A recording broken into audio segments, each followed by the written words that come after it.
I did not expect to hate AKALABETH as much as I have when replaying it now to refresh my memory. And, I have to replay a lot of old games for memory refresh to rank them because I was like 8 years old, maybe when I tried AKALABETH for example, and I barely remembered anything about it other than me playing it a bunch in general because it was a predecessor to the Ultima games. But now I'm thinking maybe I barely remember anything about AKALABETH because I kept dying 5 minutes in just like I have been now for the stupidest reasons possible.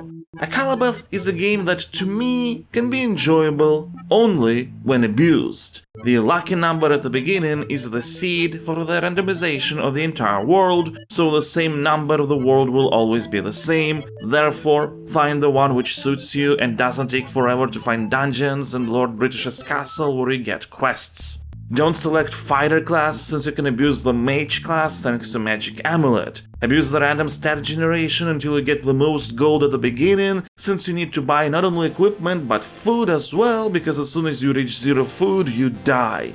If you're playing the DOS port, abuse the save system so you could get as much of random lizardman buffs from the amulet as possible.